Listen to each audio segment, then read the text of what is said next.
अस्सलाम वालेकुम स्टूडेंट, क्या हाल है, कैसे हैं आप लोग? माशाल्लाह हमारा चैप्टर चल रहा है बैंक रिकॉन्सिलिएशन और मेरे ख्याल में आप लोगों को अच्छी तरह समझ में आ रहा है। और क्योंकि कोई भी आपका क्वेश्चन नहीं आ रहा, इसको मैं बहुत अच्छे सेंस में ले रहा हूँ कि यकीनन आपको सवाल समझ में आ रहा है अच्छी तरीके से। हम पूरी कोशिश कर रहे हैं। मैंने हमेशा कहा कि हम जब भी जो बात कर रहे होते हैं आपका जहन में रख के, स्टूडेंट को जहन में रख के सोचते हैं जो बात कर रहे होते हैं, क्योंकि जो कुछ आप पूछ सकते हैं कि एज अ एक्सपीरियंस हम ये बात कर सकते हैं स्टूडेंट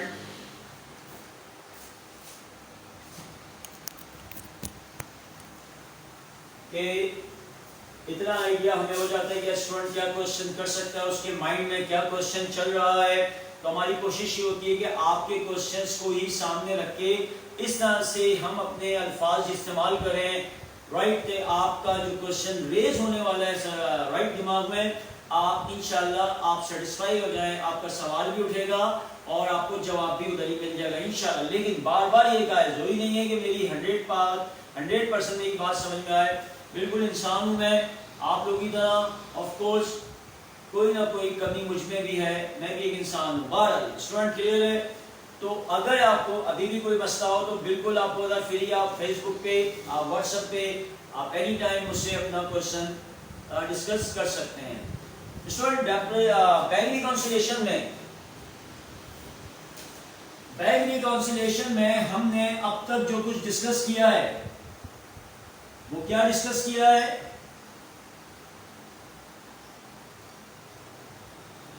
कि हमारे पास एक तो ये होता था कि both books balance given, right student. यानी कि हमारे पास दोनों बुक का बैलेंसेस था, गिवन था। ओके, पहला पॉइंट ये हमारे पास स्टूडेंट के गिवन तो है, और क्या था? कैश बुक का बैलेंस हमारे पास गिवन था पॉजिटिव में। पॉजिटिव का मतलब क्या होता है स्टूडेंट? बता चुका हूं। पॉजिटिव कहां पे होता है? डेबिट में होता है। पॉजिटिव भी कह सकते हैं, डेबिट भी कह सकते हैं और फेवरेबल भी कह सकते हैं स्टूडेंट, याद रखिएगा। ये हमारा टोटल 3 नाम से आ सकता है कि cash book showed debit balance, cash book showed positive balance, या cash book showed favourable balance. तीनों का मतलब एक ही है कि हमारी बुक हमारा पॉजिटिव यानी कि डेबिट बैलेंस शो कर रहा है, जो शुरू से बताता आ रहा हूं, राइट। क्लियर है स्टूडेंट? और हमारे पास दूसरी तरफ जब पासबुक का बैलेंस आता था स्टूडेंट, तो पासबुक का बैलेंस भी हमारे पास अब तक जितने भी क्वेश्चन करे हमने, लेकिन उसके भी पॉजिटिव बैलेंस के किए हैं। तो पासबुक का ही पॉजिटिव लिखा हुआ आ सकता है। अगर पॉजिटिव की जगह क्या लिखा हुआ आ सकता है स्टूडेंट? क्रेडिट लिखा हुआ आ सकता है। और क्रेडिट की जगह क्या लिखा हुआ आ सकता है स्टूडेंट? Favourable balance. क्लियर है स्टूडेंट? ये बात अभी तक हमने की है। हमने जो भी सवाल किए, जितने भी 8-10 सवाल किए, हर सवाल में आपने देखा था कि कैश बुक का पॉजिटिव डेबिट में दिया होता था और पासबुक का पॉजिटिव क्रेडिट में गिवन होता था। ये बात बार बार कही है मैंने कि अगर आपके सवाल में कभी भी ना पॉजिटिव लिखा हो, ना डेबिट लिखा हो, ना फेवरेबल लिखा हो, उसको डेबिट ही माना जाएगा कैश बुक में। और अगर पासबुक का बैलेंस गिवन है, ना उसके साथ पॉजिटिव लिखा हुआ है, ना क्रेडिट लिखा है, ना फेवरेबल लिखा हुआ है, तो उसको भी क्रेडिट माना जाएगा, मीन प्लस का नहीं। Clear student? आज हम क्या कर रहे हैं? आज हम थोड़ा सा एक स्टेप आगे बढ़ रहे हैं स्टूडेंट। वो स्टेप क्या है? अगेन आज भी हमें बोथ बुक्स बैलेंस गिवन होंगे, both books balances given, right student. But क्या बट? कि कैश बुक का बैलेंस स्टूडेंट, आप लोगों को कैश बुक का बैलेंस अब आपको नेगेटिव मिलेगा, या तो नेगेटिव लिखा हुआ होगा। अगर नेगेटिव नहीं होगा तो नेगेटिव करने के लिए कहां पर होगा स्टूडेंट? क्रेडिट में होगा। और अगर क्रेडिट में नहीं है स्टूडेंट तो कहां पर होगा? क्या लिखा होगा? Unfavourable, right. या फिर इसके अंदर एक और भी टर्म यूज करते हैं, नंबर 4, अनफेवरेबल के अलावा क्या लिखा होगा? ओवरड्राफ्ट, जिसको शॉर्ट में लिखा जाएगा स्टूडेंट ओडी लिखा हुआ होगा। राइट स्टूडेंट, क्लियर हो गई बात कि अगर कैश बुक का बैलेंस किताब में आपको स्टार्टिंग में कैश बुक का बैलेंस नेगेटिव देना होगा तो वो चार में से कोई ना कोई एक टर्म यूज करेगा। क्या हो सकता है? लिखा हो cash book showed negative balance, समझ जाए माइनस में है। अगर कहेगा cash book showed credit balance, वो भी माइनस में है। अगर लिखा हो cash book showed unfavourable balance, वो भी माइनस में है। या लिखा हो cash book showed overdraft OD balance, right, वो ओडी होता है, मैं थोड़ा समझाऊंगा कि यहां ओडी क्यों यूज कर रहा हूं, राइट। तो ओडी बैलेंस कहलाता है, राइट, जिसको ओवरड्राफ्ट कहते हैं। तो इनमें से कोई भी चार वर्ड आ जाए, आप समझ जाएं कि कैश बुक हमारी नेगेटिव में चल रही है। और नेगेटिव का मतलब क्या होता है? अगर हमारी cash book student negative show कर रही है, क्रेडिट शो कर रही है, इसका मतलब ये कि हमारी कैश बुक हमें ये बता रही है कि जो बैंक में बैलेंस हम शो कर रहे हैं कैश बुक के हिसाब से, वो बैलेंस बेसिकली हमारा बैंक में नहीं है, बल्कि हमने वो बैलेंस बैंक से लोन लिया हुआ है, राइट। जब हम बैंक से लोन ले लेते हैं तो इसका मतलब होता है हमारा बैलेंस जब जीरो हो जाता है स्टूडेंट, यानी कि हमने पहले बैंक में डिपॉजिट करवाया, सपोज करें हमने कुछ अमाउंट डिपॉजिट करवाया, यकीनन सपोज करें 10,000 रुपए, तो यकीनन हमारा बैलेंस क्या शो होगा कैश बुक से? Positive plus. लेकिन मैंने बैंक से विड्रॉ कर लिए स्टूडेंट, मैंने जमा कराए थे 10,000, टोटल मेरा बैलेंस 10,000 है, लेकिन बैंक से मैंने विड्रॉ कर लिए 15,000। आप बोलोगे कैसे मुमकिन है? बिल्कुल मुमकिन है स्टूडेंट। ये हमारा बैंक सहूलत देता है कि अगर आपके पास पैसे ना हो और आपको बहुत सारी अर्जेंट पेमेंट करनी हो, यानी कि आपको पेमेंट करना लाजमी है, आपने बहुत सारे लोगों को चेक इशू करे हुए, 15,000 के चेक इशू करे हुए, आपके अकाउंट में सिर्फ 10,000 पड़े हुए हैं, तो इसका मतलब है आप एक घबराएंगे, या इसका मतलब है 10,000 रुपए के चेक तो चले जाएंगे, लेकिन 5,000 के चेक रुक जाएंगे। और आपको डर यह है कि जिनको चेक इशू कराए, अगर उनके चेक कैश नहीं हुए तो वो आपके ऊपर एक बहुत बड़ा क्लेम कर सकते हैं और यकीनन आपको एक बहुत बड़ा नुकसान हो जाएगा। तो उनसे बचने के लिए आप अपने बैंक से रिक्वेस्ट करते हैं कि मेरे तमाम चेक आप क्लियर कर दिएगा। यकीनन बैंक बोलता है आपके पास तो है ही 10, बैंक से रिक्वेस्ट करते हैं कि आप क्लियर कर दिएगा। मतलब बैंक में जो 5,000 के चेक क्लियर करेगा एक्स्ट्रा, वो 5,000 बेसिकली बैंक हमें लोन की शक्ल में दे रहा होता है, राइट। वो अपनी जेब से 5,000 रुपए हमारे सप्लायर को दे रहा होता है, क्लियर है स्टूडेंट। तो जब 5,000 देता है, 15,000 देने के बाद बैंक बोलता है बैलेंस किस में शो करेगा स्टूडेंट? 5,000 नेगेटिव में शो करेगा, माइनस में। समझ में आइए? तो ये हमारी कैश बुक जब भी negative, credit, unfavourable, OD show करे, जो भी अमाउंट ओडी का शो करे, क्रेडिट शो करे, हम समझ जाएं कि ये पैसा जो बैंक में ओडी शो हो रहा है, क्रेडिट शो हो रहा है, ये पैसा हमारा नहीं है, बल्कि ये पैसा हमने बैंक से लोन लिया हुआ है, जो हमें बैंक को पहले वापस करना है, फिर हम पॉजिटिव में जाएंगे। क्लियर है? ओके। इसी तरीके से स्टूडेंट सेम जब हमारे पास पासबुक का बैलेंस गिवन होगा बट वो भी नेगेटिव होगा, और उसका नेगेटिव क्या होगा स्टूडेंट? डेबिट का होगा। उसको भी क्या कहते हैं? अनफेवरेबल। और उसको भी क्या कहते हैं स्टूडेंट? ओवरड्राफ्ट, यानी कि ओडी। Clear student? तो सेम ये, अगर पासबुक का बैलेंस हमें नेगेटिव में देगा, नेगेटिव में क्या लिख देगा स्टूडेंट? डेबिट लिख देगा, या तो डेबिट क्या लिख देगा? अनफेवरेबल बैलेंस शो कर रहा है, या लिख देगा पासबुक शो कर रहा है, ओवरड्राफ्ट ओडी शो कर रहा है। चारों का मतलब एक ही स्टूडेंट कि हमारा बैंक हमें यह बता रहा है कि जो बैलेंस हम शो कर रहे हैं ओडी की शक्ल में, डेबिट की शक्ल में, तो बैंक हमें यह बता रहा है पासबुक कि यह बैलेंस आपका मेरे पास नहीं है, बल्कि मैंने इतना बैलेंस आपको एज अ लोन दिया हुआ है, राइट। आपका बैलेंस कम था, जैसे मैंने मिसाल दी 10,000 रुपए मैंने डिपॉजिट कराए थे, मैंने बैंक से 15,000 रुपए की विड्रॉ करवा ली, तो इसका मतलब है बैंक हमें एंड पर 5,000 नेगेटिव में बैलेंस शो करेगा, बोलेगा ये आपका डेबिट बैलेंस है, ये आपका नेगेटिव बैलेंस है, राइट, या आपकी क्या चीज है? ओडी है।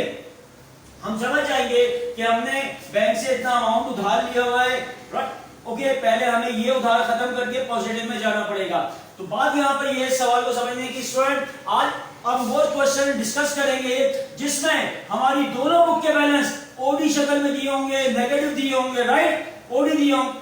तो आज उसकी ट्रीटमेंट देखते हैं कि ओडी बैलेंस को हम कैसे सवाल में ट्रीट करते हैं, राइट स्टूडेंट।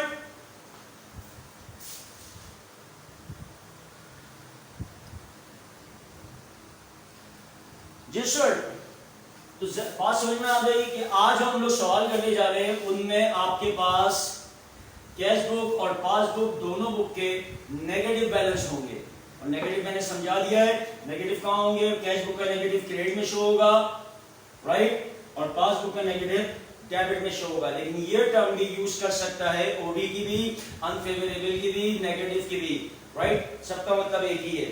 स्टूडेंट सिर्फ याद रखिएगा जो हम सवाल करने जा रहे हैं उसमें बैलेंस जो होंगे, जो दोनों बुक के बैलेंस वो नेगेटिव होंगे स्टूडेंट, बट हमारे बाकी जो कुछ भी हमने सीखा हुआ है, जितने भी सवाल करें, unpresented cheque, unclear cheque, last deposit, error, उसमें कोई चेंजिंग नहीं है। हम उनको वैसे ही ट्रीट करेंगे, वैसे ही रिकॉर्ड करेंगे। जो जिस किताब में ऐड होता है ऐड, और लेस वाला लेस ही होगा। आई समझ?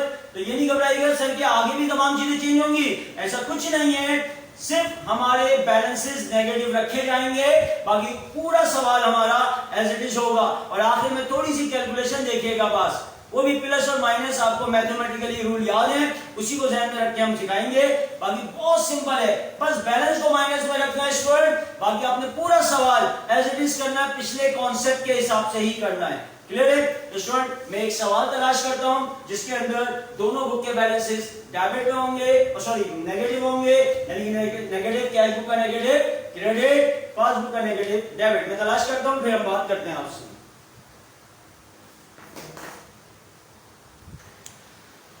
जी स्टूडेंट, एक सवाल मिला मुझे जिसमें दोनों साल के दोनों बुक्स के बैलेंसेस माइनस हैं, और ये है मेरे पास 2008 प्राइवेट, राइट स्टूडेंट, 2008 प्राइवेट का मैं करवा रहा हूं, ओपन कर लिएगा। मैं आपके साथ शेयरिंग भी करूंगा, सवाल भी दिखाऊंगा बार बार, इन केस किसी के पास नहीं है। बाकी लोग अपना 5 इयर्स ओपन कर ले। 2008 का question number 2, right student, right. मैं पहले स्ट्रक्चर यहाँ पे कॉपी कर लूं, ठीक है, फिर आगे काम शुरू करते हैं। जी स्टूडेंट, हमने प्रॉपर एक स्ट्रक्चर बना लिया। स्ट्रक्चर में कोई फर्क नहीं पड़ेगा, सवाल करने में कोई फर्क नहीं पड़ेगा, राइट। बाकी जितनी भी ट्रांजैक्शन, जितनी भी डिस्क्रिपेंसीज गिवन होंगी, कोई फर्क नहीं होगा। जो हमने सिखाया शुरू से आपको वैसे ही हर किताब में रिकॉर्ड करना है। Clear student? बस सिर्फ और सिर्फ बार बार बात कर रहा हूँ, आपके बैलेंसेस दोनों बुक के नेगेटिव होंगे, बाकी कोई चीज चेंज नहीं होगी। जरा देखिएगा, मैं शेयर करता हूँ। 2008 प्राइवेट का पेपर आपने ओपन कर लिया है, बाकी मैं शेयर करता हूँ, बाकी लोग देख लिएगा सवाल। जी स्टूडेंट देखिएगा, ये सवाल 2008 का प्राइवेट का क्वेश्चन नंबर 2 दिख रहा होगा, बैंक रिकॉन्सिलेशन। मैं ज़रा रीड कर दूं ताकि आसानी हो जाए आपको समझने में। The accountant of Urooj limited has extracted the following data from its cash book, bank column and its bank statement on November 30, 2008। Clear student? अच्छा जी, ये तो बात हो गई। इसके बाद देखें ए और बी ट्रांजेक्शन। ए में लिखा हुआ है क्रेडिट बैलेंस और ब्रैकेट में लिखा है ओडी, ओवरड्राफ्ट जिसको हम कहते हैं, मैंने बताया था, as per cash book 74,000। And second में बी में कहता है स्टूडेंट, बी में कह रहा है debit balance again OD as per bank statement 62,700। Clear है स्टूडेंट? दिख गया? पहले इस पे बात करते हैं, फिर आगे इंशाल्लाह डिस्कस करते हैं। हाँ जनाब स्टूडेंट, हो गया proof.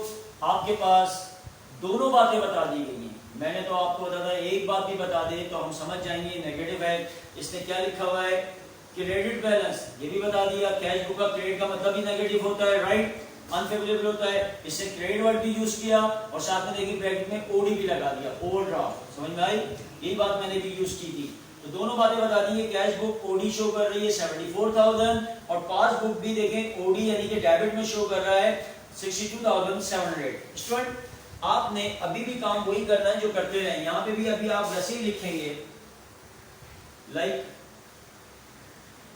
Balance as per, right student? अच्छा जनाब, बस आपने काम ये करना है स्टूडेंट कि आपका बैलेंस जो है वो नेगेटिव है, यानी कि ब्रैकेट में शो होगा। आपको ये बात पता है, अकाउंट्स के अंदर नेगेटिव फिगर को ब्रैकेट में शो करते हैं, ये नेगेटिव शो होता है। सिर्फ इसके बैलेंस को आपने नेगेटिव दिखाना है, बाकी और काम में कोई फर्क नहीं पड़ेगा। 62,000 आई थिंक 62,700, तो पासबुक का नेगेटिव दिया हुआ है 62,700 स्टूडेंट, राइट स्टूडेंट, और कैश बुक का आपके सामने मौजूद है 74,000, दोनों नेगेटिव है।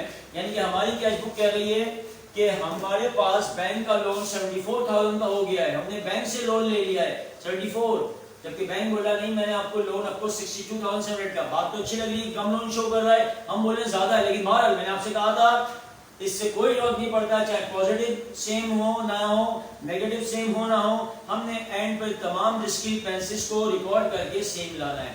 अच्छा, एक बात ध्यान में रखिएगा स्टूडेंट, दो बातें पॉसिबिलिटी हैं, बल्कि दो बातें पॉसिबिलिटी बिल्कुल ये है, वो ये कि हम जब तमाम चीजें पोस्ट कर देंगे दोनों किताबों के जो सवाल में गिवन है, तो हो सकता है कि उन डिस्क्रिपेंसीज के बाद जब फाइनल दोनों के बैलेंसेस लाएं तो दोनों के बैलेंसेस अभी भी नेगेटिव नहीं रहेंगे, लेकिन आएंगे, दोनों बुक के बैलेंसेस अभी भी नेगेटिव में रहेंगे लेकिन आएंगे, इक्वल आएंगे। इट मींस सवाल आपने फिर भी सही कर दिया। और ये भी मुमकिन है स्टूडेंट कि अभी स्टार्ट में तो ये बैलेंसेस नेगेटिव है, लेकिन जो डिस्क्रिपेंसीज आपने इनमें रिकॉर्ड करी, एरर जब सही किया तो उसके बाद अब बैलेंसेस दोनों बुक के एक तो सेम आए, ऑफ कोर्स आएंगे, बट दोनों पॉजिटिव हो जाएंगे। समझ में आ गई स्टूडेंट? तो दोनों पॉसिबिलिटी है। जब आखिर में आंसर आएगा, एक बात तो हमेशा आपको पता है ये सेम आना चाहिए, बिल्कुल सही है।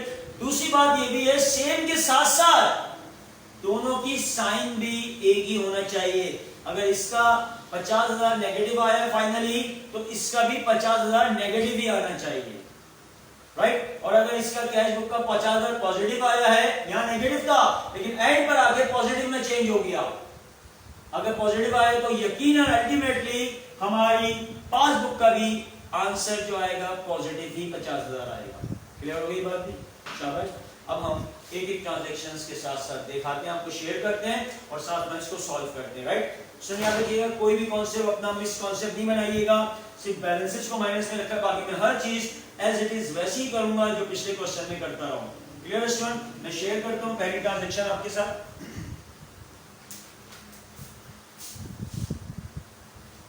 स्टूडेंट यानी कि सी को देखिएगा, ए और बी में तो हमारे बैलेंसेस थे, वो हम लोग ने पिक कर लिए। सी में कहता है student, bank charges not recorded by the company ₹1200। बहुत सिंपल, इसमें कोई आपकी रॉकेट साइंस नहीं है, बहुत सिंपल है। आपको पता है बैंक सर्विस चार्जेस होते हैं जो कि बैंक हमारे अकाउंट से लेस कर लेता है, लेकिन आज जब हमें पता चलता है तो हम भी क्या करते हैं, लेस ही करते हैं स्टूडेंट। तो ये कहां से लेस होते हैं बैंक सर्विस चार्जेस? हमेशा कैश बुक से होते हैं, bank service charges. Clear student? ये हमारी कैश बुक से माइनस होंगे, और माइनस के लिए आपको पता है क्या यूज करते हैं, ब्रैकेट। 1200 रुपए कैश बुक से माइनस होंगे। Clear student? राइट। अगली ट्रांजेक्शन देखिएगा स्टूडेंट, जो स्टूडेंट डी देखिएगा, D1 कहता है, check deposited on November 30, 2008 but not shown on bank statement 28,000। दिख रहा है स्टूडेंट? क्लियर हो रहा है? क्लियर है स्टूडेंट? शाबाश जी स्टूडेंट। अब हुआ क्या, सिंपल कहता है कि हमने कुछ चेक डिपॉजिट करवाए थे स्टूडेंट बैंक में, चेक डिपॉजिटेड करवा कर आ गया, राइट? ऑन November 30, 30 नवंबर को जमा करवाए। लास्ट डे याद रखिएगा, ये हमारा last day of the month है, हमने 30 को डिपॉजिट के लिए भिजवा दिए, लेकिन यकीनन जब हमने बैंक में डिपॉजिट के लिए चेक भिजवा दिए स्टूडेंट, तो हमारी वर्किंग क्या हुई होगी कैश बुक में? हमने फौरन डिपॉजिट के लिए भेजने के बाद कैश बुक में उन चेक्स का अमाउंट अपने यहाँ कैश बुक में ऐड कर लिया होगा, क्योंकि डिपॉजिट का मतलब ये चेक हमें कहां से मिले होंगे स्टूडेंट? कस्टमर ने दिए होंगे।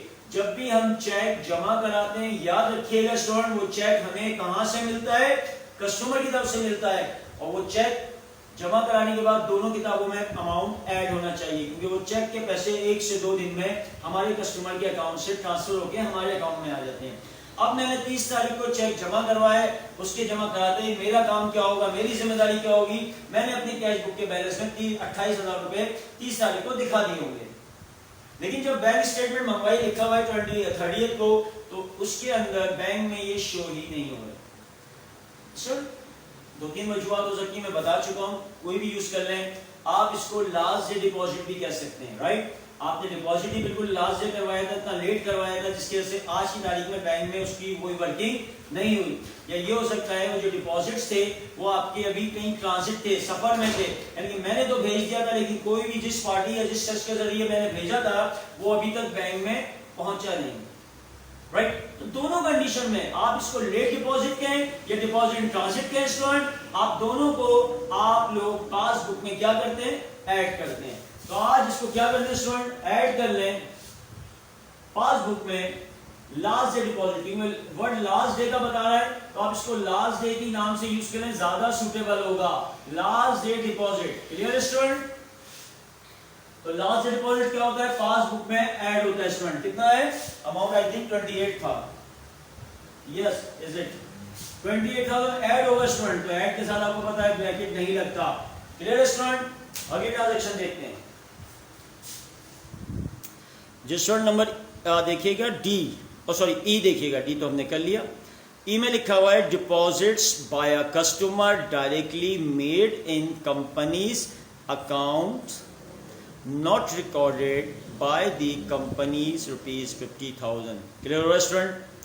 लेकिन डिटेल बताता हूं मैं इसकी, आपको ये बात बता चुका हूँ। डायरेक्ट डिपॉजिट आप लोगों को अच्छी तरह याद होगा, एक ऑप्शन याद है डायरेक्ट डिपॉजिट जिसमें हमारे कस्टमर को ये मतलब राइट होता है, उसके पास हमारी डिटेल होती है बैंक की, और वो बासानी कहीं से भी किसी शहर से किसी एरिया में जाके हमारे बैंक जो बैंक हमारा है उस बैंक में जाके वो क्या कर सकता है, वो डायरेक्ट मेरे अकाउंट में पैसा डिपॉजिट कर सकता है, राइट। यहाँ पे भी यही सिचुएशन है, हमारे एक कस्टमर ने डायरेक्टली हमारे अकाउंट में 50,000 रुपये डिपॉजिट करके चला गया। यकीनन बैंक को तो पता था, बैंक ने डिपॉजिट में ले लिया होगा, लेकिन कहते हैं कि अभी तक वो हमारे पास रिकॉर्ड नहीं हुआ, कंपनी यानी कि हमारे पास कैश बुक में इसकी रिकॉर्डिंग नहीं हुई। Clear student. जो स्टूडेंट नेक्स्ट ट्रांजैक्शन देखिएगा, यानी कि हम देखेंगे अगली कौन सी, हम देखेंगे एफ। ई हो गई है। एफ में लिखा हुआ है a cheque for purchase of supplies was drawn for ₹65,000 but was recorded on company record as ₹56,000। Clear student. चलिए जी डिस्कस करते हैं इसके ऊपर। जी स्टूडेंट, अगेन एरर वाला ट्रांजैक्शन आ गई, एरर जिसके अंदर है, कहता है कि हमने परचेज सप्लाईज करी थी, उसके लिए हमने 65,000 का चेक इशू करा था।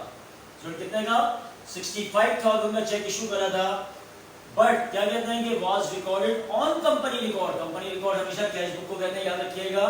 कंपनी में उसको अपने रिकॉर्ड कर लिया 56,000। मैं अगेन स्टूडेंट बार बार एक बात करता हूँ ताकि आप लोग बिल्कुल ऐसे स्ट्रॉन्ग हो जाए अपनी पोजीशन में कि सवाल की कोई चीज आपको मिस ना करे। देखिए जब ये एरर होता है, यहाँ पे दो बातें मेंशन होंगी कि उसमें ये अमाउंट था एक्चुअल और ये रिकॉर्ड कर दिया, तो इसका मतलब है सिर्फ ये बात लिखी है तो याद रखिएगा उसने अपनी साइड गलत रिकॉर्ड नहीं करी है। अगर वो चेक इशू करा है तो विड्रॉ साइड में आएगा, कैश बुक की क्रेडिट साइड में आएगा। उसने साइड सही रिकॉर्ड करी है, सही साइड पे जाके रिकॉर्ड करा है, बस अमाउंट उसने ज्यादा या कम कर दी है, राइट स्टूडेंट। और अब तक हमने जितने भी क्वेश्चन देखे हैं उसमें इत्तेफाक से यही आ रहा है, हमारी साइड डिस्टर्ब नहीं हो रही। डेबिट की जगह डेबिट ही डाल रहा है, क्रेडिट वाले अमाउंट को क्रेडिट में डाल रहा है, बस आपके अमाउंट को कम या ज्यादा कर रहा है। क्लियर है। तो स्टूडेंट मैं इसके हर दफा फॉर्मूला टाइप की एक शक्ल बना देता हूँ, आप अगर उस चीज को याद रखेंगे आपको जिंदगी में कभी भी इस तरह के एरर में प्रॉब्लम नहीं होगी। अगेन मैं यहाँ पे आपको दिखा रहा हूँ, फिर बना रहा हूँ। अच्छा मेरे पास शायद स्क्रीन पे आपके आउट बाहर नहीं आ रही, मैं वही बात यहाँ लिख रहा हूँ, मिटा दूंगा, राइट। हम क्या कह रहे हैं, सबसे पहले हमने क्या सिखाया स्टूडेंट, नंबर पॉइंट के आप ये देखा करें कि ये जो एरर हो रहा है किस बुक का एरर है। क्लियर है। सबसे पहले तो आप ये पॉइंट किया करें। तो हमने देख लिया कि कंपनी में गलत रिकॉर्ड हुआ तो कौन सी बुक का एरर है, कैश बुक का, शाबाश। दूसरा पॉइंट हमेशा आपको मैंने कहा क्या देखा करें, यार ये एरर किस तरफ करते हुए हो गया है, यानी कि डिपॉजिट करते हुए हुआ है या विड्रॉ करते हुए। तो जब आपने परचेजिंग करी है उसके लिए चेक आप इशू करते हैं तो यकीनन इशू वाला चेक हमेशा विड्रॉ साइड पे आता है। कहां पे, कैश बुक की विड्रॉ साइड मतलब क्रेडिट साइड में आता है। तो साइड के बारे में कोई बात नहीं की है, इसका मतलब है कि हमारे पास जो चेक है वो सही साइड पे रिकॉर्ड हुआ है लेकिन गलत, यानी कौन सी साइड हमें पता चल गई, कैश बुक की विड्रॉ साइड की बातें की जा रही है। दूसरी बात। तीसरी बात स्टूडेंट आपको पता है क्या देखते हैं, फिर हम देखते हैं कि यार विड्रॉ साइड में जो रिकॉर्ड करना था वो बेसिकली आपका सवाल में एक्चुअल अमाउंट कितना दिया हुआ है। क्लियर है स्टूडेंट, हमेशा नोट करेंगे एक्चुअल अमाउंट। तो एक्चुअल अमाउंट कितना लिखा हुआ स्टूडेंट, ये 65 का चेक इशू करा था, विड्रॉ साइड में 65 आना चाहिए थे, बट स्टूडेंट आपने रिकॉर्ड क्या किया, लिखे रिकॉर्डेड अमाउंट, आपका रिकॉर्ड क्या हो गया स्टूडेंट, रिकॉर्ड हो गया 56,000 रिकॉर्ड हो गया। हमेशा आपको पता है कि आप लोग इस तरह के एरर में जो अमाउंट अपनी स्टेटमेंट में लेकर आते हैं, कौन सा अमाउंट लेकर आते हैं student, always difference amount, right, यानी कि डिफरेंस किसका, एक्चुअल एंड रिकॉर्डेड का डिफरेंस। तो हमारे पास एक्चुअल और रिकॉर्डेड का डिफरेंस कितना है स्टूडेंट, 4 और 5 9,000 रुपए। तो सबसे पहले हम मालूम करेंगे कि इनका डिफरेंस क्या आ रहा है। तो डिफरेंस पता चला 9,000। अब हमें लास्ट फाइनल अमाउंट शो करना है कि इसको हमें क्या करना है स्टूडेंट। आपको कई दफा बता चुका हूं स्टूडेंट में, ये एरो याद रखा गया कि हमारी विड्रॉ साइड में अगर एक्चुअल ज्यादा था, मतलब एक्चुअल ज्यादा था, विड्रॉ साइड में होना चाहिए था, बट रिकॉर्ड वो कम हो गया है। ये पोजीशन कई दफा आ चुकी है ऐसी आपकी सिचुएशन, अगर एक्चुअल क्रेडिट साइड में, विड्रॉ साइड में एक्चुअल ये लिखना था ज्यादा, लेकिन आप कम लिखकर बैठ गए, रिकॉर्ड कम कर लिया, तो जो डिफरेंस आएगा वो हमेशा माइनस किया जाएगा आपकी कैश बुक से, यानी कि विड्रॉ साइड में और लिखा जाएगा, मतलब माइनस किया जाएगा। इस हिसाब से जो स्टेटमेंट बना रहे तो प्लस माइनस करते हैं, तो हम इसके डिफरेंस को मजीद माइनस करेंगे स्टूडेंट। क्लियर है, शाबाश, कॉपी कर लें, राइट स्टूडेंट, ये मिटा रहा हूं और अब मैं यहाँ पे इसका ट्रीटमेंट करूंगा। तो 9,000 रुपए कैश बुक से माइनस किए जाएंगे स्टूडेंट।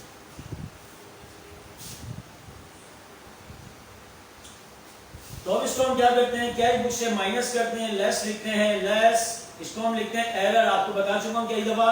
और एरर के आगे क्या लिखोगे, अंडरस्टेट हो गया amount, understate, understatement of amount लिख लें पूरा।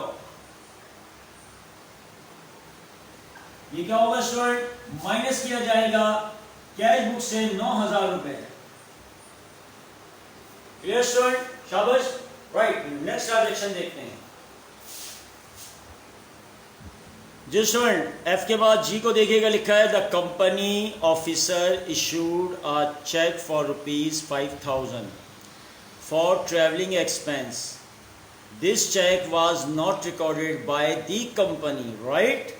बहुत सिंपल कि एक कंपनी के जो कंपनी के ऑफिसर था, उसने एक चेक इशू करा 5,000 का, और उस 5,000 का चेक इशू करने का पर्पस क्या था, हमने कंपनी के ऑफिसर को एक ट्रैवलिंग करवानी थी, कहीं किसी दूसरे शहर पे भेजना था, तो उसके लिए हमने उसको ट्रैवलिंग के लिए 5,000 का चेक दे दिया। यकीनन हमारा जो ऑफिसर होगा उसने बैंक से 5,000 रुपये ड्रॉ करे होंगे, तभी तो वो दूसरे शहर गया होगा, ट्रैवलिंग का खर्चा वो तो ले गया होगा, सही है स्टूडेंट, वो तो 5,000 बैंक से ले गया होगा। यकीनन बैंक जैसे ही हमारे अकाउंट में डेबिट कुछ करता है, क्रेडिट करता है, डिपॉजिट करता है, विड्रॉ करता है, वो तो विद इन अ सेकंड हमारे अकाउंट में ऐड या लेस कर देता है। इसका मतलब है बैंक ने तो हमारे 5,000 हमारे ऑफिसर को देने के बाद माइनस कर लिए होंगे, एग्री। लेकिन आगे क्या लिखा है, this cheque was not recorded by the company. जिस वर्ड बात समझ में आ गई है, यानी कि चेक इशू कर दिया, हमारा ऑफिसर ले गया, क्लियर है, और बैंक ने लेस भी कर दिया, बट हुआ क्या, कहते हैं कंपनी ने रिकॉर्ड नहीं किया, यानी कि हम बिल्कुल इग्नोर कर गए, ओवरलुक कर गए, भूल गए उसको रिकॉर्ड करना। आज जब हमने बैंक में एक 5,000 रुपए एक्स्ट्रा लेस होते हुए देखे, यही लेस हो रहे, ये तो मेरे पास कहीं पूरे महीने लेस नहीं हो रहा, तो बैंक ने कहा देख लें आपका चेक है, आपका कोई ऑफिसर आया था ले गया, मुझे याद आया, हाँ यार ये तो मैं बस देने के बाद इग्नोर कर गया, आज मुझे पता चला।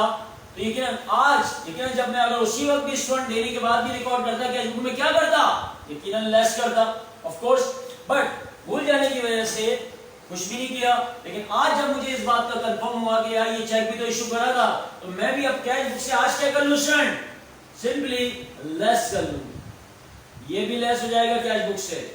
इसको कहेंगे unrecorded cheque, unrecorded cheque student. और अनरिकॉर्डेड चेक के आगे मेंशन कर दें ये चेक किसके लिए है, बेसिकली हमारा ये पर्पस क्या था, ट्रैवलिंग के लिए।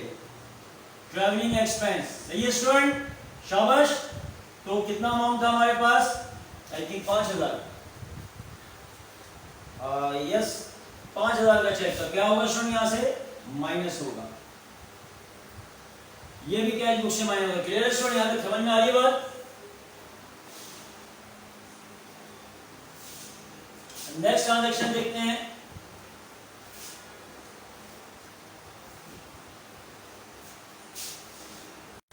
जिस स्टूडेंट देखिएगा, मतलब इस सवाल के हिसाब से लास्ट ट्रांजैक्शन है एच जी के बाद लिखा है cheque issued during November but not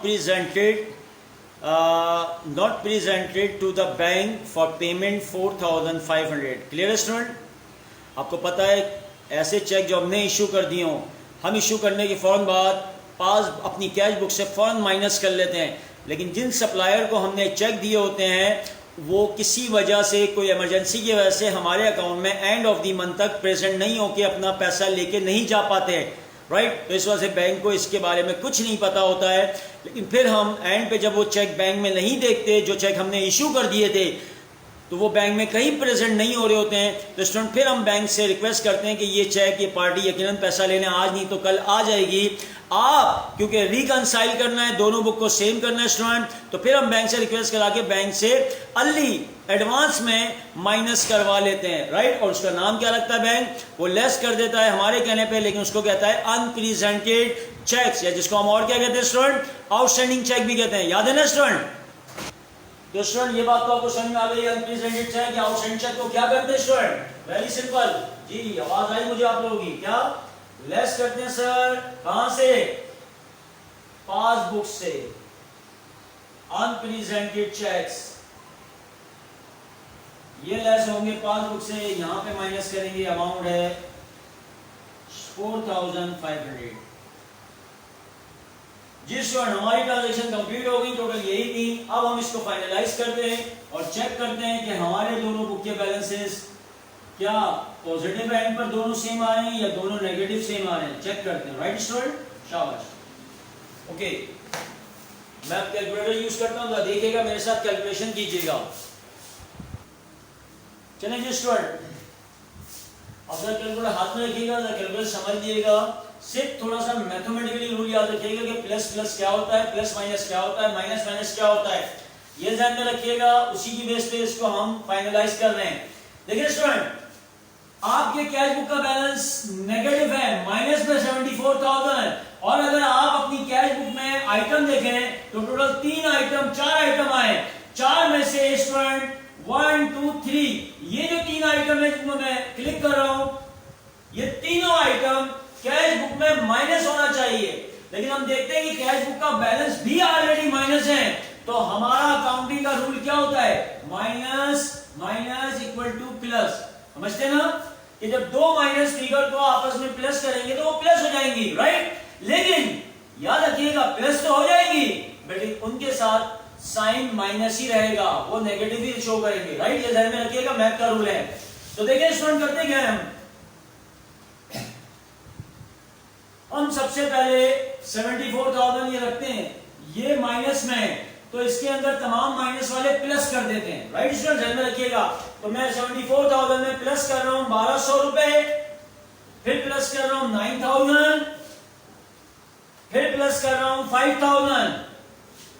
student ये चारों फिगर को प्लस करके मेरे पास आ गया 89,000, मैं यहां लिख रहा हूं 89,200, राइट स्टूडेंट। और ये चारों प्लस हुआ है, लेकिन अभी भी इनके साथ साइन जो है माइनस की रहेगी, याद रखिएगा। अब इसमें से क्या करना है, 50,000 ऐड करने थे, यानी कि 50,000 के साथ कौन सी साइन है? 50,000 के साथ कौन सी साइन है स्टूडेंट? प्लस की। तो आपको ये बात भी रूल याद है कि माइनस प्लस क्या होते हैं? माइनस होते हैं, क्लियर है।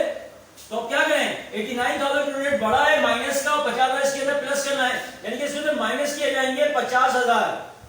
जब हम माइनस करते हैं स्टूडेंट तो हमारा बैलेंस बचता है 39,200, लेकिन साथ में भी रखिएगा। अब मुझे एक बात बताइएगा, हमारे प्लस के 50 से माइनस के 89,200, जो 39,200 इनका डिफरेंस आया है, वो इसका बचा है माइनस वाले का या प्लस का?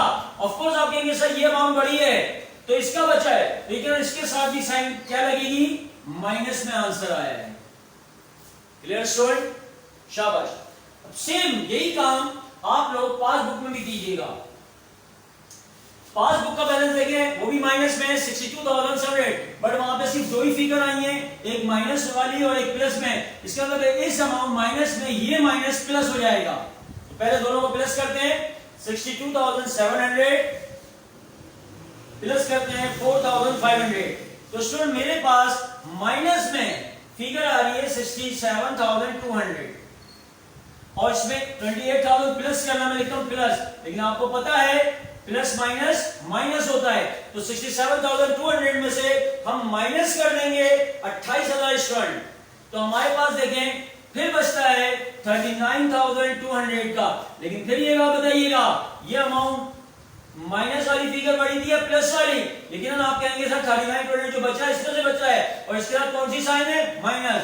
तो ये माइनस की साइन। मैंने आपसे यही कहा था सवाल के स्टार्ट में कि एंड पर दोनों बुक के एडजस्टेड बैलेंस सेम आना चाहिए, चाहे वो दोनों सेम पॉजिटिव में आए या नेगेटिव में आए, बट आना सेम चाहिए, दोनों चीजें सेम होना चाहिए, अमाउंट भी सेम और साइन और साइड भी सेम होना चाहिए, एडजस्टेड बैलेंस। क्लियर स्टूडेंट, इस तरह से ये हमारा एक सवाल कंप्लीट हो गया। ओडी वाला पहला हो गया। इंशाल्लाह मैं अगली क्लास में मजीद ओडी के क्वेश्चन करवाऊंगा। क्लियर स्टूडेंट, और साथ में अब आप लोगों की जिम्मेदारी है, अब आप इसकी जनरल एंट्रीज पर कर दीजिएगा, एडजस्टिंग एंट्री बना लीजिएगा स्टूडेंट।